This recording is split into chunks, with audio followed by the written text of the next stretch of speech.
These three people were all the prime ministers of Thailand at some point in time in the last couple of years. So if you're feeling a bit lost with all of the headlines of new leaders, shifting coalitions, and changing governments here in the land of smiles, you're not alone. Following the political scene in Thailand is like watching a soap opera that's been on the air for years and no one's seen all the episodes. This week on The Signal, where we cut through the noise, we'll get you caught up on the state of politics in Thailand right before the country heads into a new election in early 2026.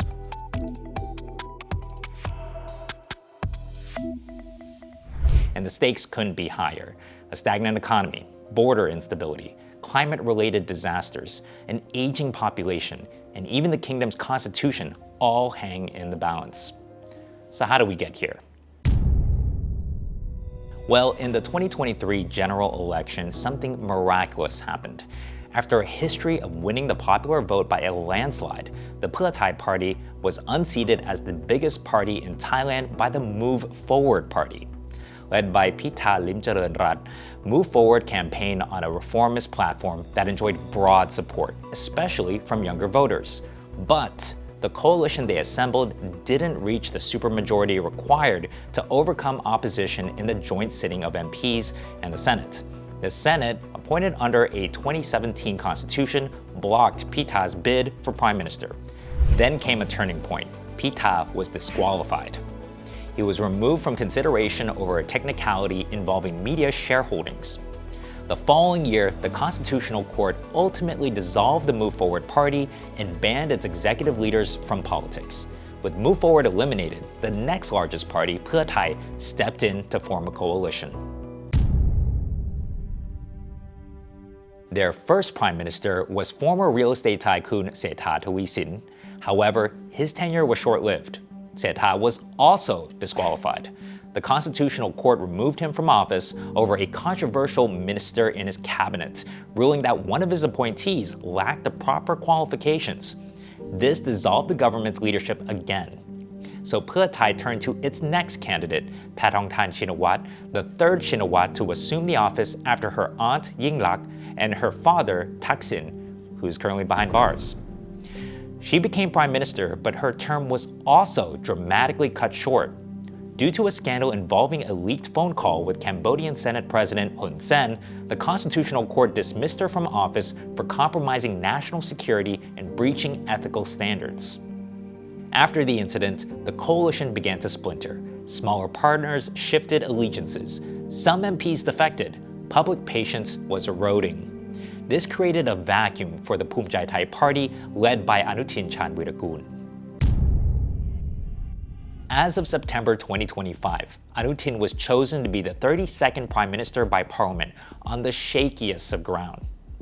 The new government is a minority coalition relying on a confidence and supply deal with the People's Party. The People's Party was formed out of the ashes of the Move Forward party and represents the largest opposition in parliament. Under that agreement, Phumjai Thai cannot use its position to assemble a parliamentary majority. They must pave the way for a referendum on constitutional amendments, and Anutin must hold new elections within 4 months.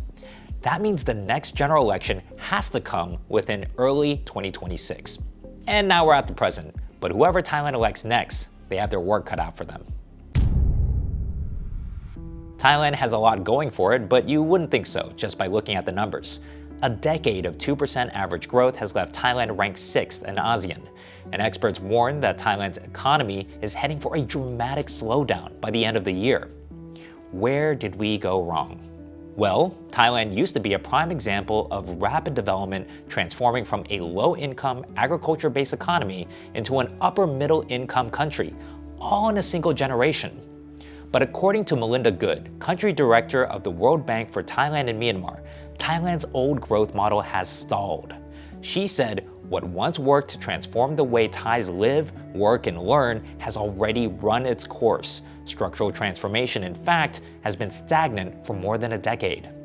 Dr. Sompravin Manprasert, Chief Economist and Chief Strategy Officer of the Economic Intelligence Center of the Siam Commercial Bank, or SCB, said we are actually using an old strategy on a new landscape. He explained that Thailand's approach reflects a post-World War II era of population booms and multilateral cooperation, But today, we're seeing an aging population, bilateral agreements, and countries prioritizing self-reliance over collaboration. Investment in innovation, R&D, and education for future skills also remains low compared to economies that have already escaped this middle-income trap, such as South Korea or those that are now seeing rapid growth, like Vietnam. But without a stable government and administration that can actually carry out a full term, it's hard for investors to place bets on Thailand. And if that weren't enough, Thailand also has its hands full dealing with cross-border scam operations. These operations are often run out of Myanmar and Cambodia, loosely linked to Chinese syndicates. This hurts Thailand in several ways. In addition to the financial losses suffered by victims, it also flags Thailand in international financial risk assessments. This ultimately deters foreign investment. These scam syndicates also use forced labor, trafficking workers into compounds along Thailand's borders with Myanmar and Cambodia. These cases often spill into Thailand, hurting its reputation and its people when it needs to project an image of credibility and stability. And speaking of Cambodia, Thailand is running out of patience for its border conflict with Cambodia. After 2 rounds of clashes, dozens of casualties, and repeated rounds of evacuations, the appetite for negotiation and dialogue is at an all-time low. People on the border are living in a climate of fear that fighting could break out at any time. Children can't go to school, marketplaces are empty, livelihoods are ruined, and public services are becoming more and more inaccessible. The economic picture is equally devastating. Border trade, once valued at $4.7 billion per year, has ground to a halt. The $314 billion joint project to develop natural gas reserves in the Gulf of Thailand suspended. And Thailand's labor-intensive industries have been disrupted after losing over 780,000 Cambodian workers. If the border with Cambodia stays shut for the whole year, the University of the Thai Chamber of Commerce estimates that Thailand's GDP could contract by up to 0.74% in 2026. And then we have the Donald Trump factor. When fighting broke out for the first time in July, US President Donald Trump threatened steep tariffs, pressuring both countries to come to the negotiating table. Thai voters, especially those in the eastern border provinces, will want to see a leader who will bring a decisive end to the conflict. The question is, who's left to step up to the plate? Here are the main players to watch in the 2026 election and what they bring to the table. The People's Party with 142 seats is led by Nattapong Ruangpanyawut. Currently the largest party in parliament, their agenda prioritizes public participation and deep reforms, including to the national charter. However, the People's Party is actually the 3rd incarnation of the reformist platform, preceded by the now disbanded Move Forward Party and Future Forward Party. The Pheu Thai Party at 132 seats is led by Julaphanamon Pro-business and economically populist, the Shinawat's Pheu Thai Party has been dominant in the polls, especially in the north and northeast. But after Paetongtarn's fall from grace, their support might not be what it used to be. And after her, they may have finally run out of Shinawats to run for office. The Phumjai Thai Party at 71 seats is led by Anutin Charnvirakul. It's a pragmatic deal-making party known for positioning itself as a middle force willing to join coalitions on either side. However, its 4-month stint in office hasn't exactly been flawless. The BJT has been raked over the coals due to the catastrophic flooding in the south. The Democrat Party at 25 seats. Once a dominant force in Bangkok in the south, the Democrats have struggled to remain relevant in recent years, but are attempting a rebrand. Recently, veteran politician Apisit Wechachiwa was re-elected as party leader and will be running on a platform focused on economic policy. There are a bunch of smaller parties, and their voices are courted by major parties to put their thumb on the scale. Thailand has its issues, but one of the biggest problems might be its revolving door of prime ministers, which undermines long-term planning.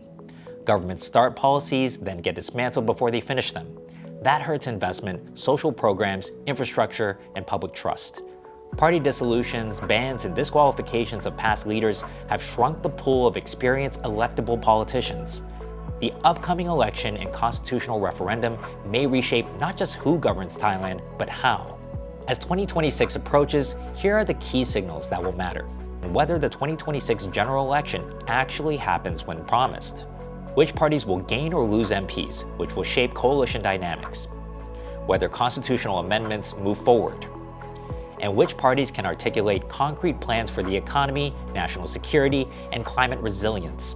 Will 2026 mark a turning point for Thailand, or will the country stagnate and continue to backslide into irrelevance?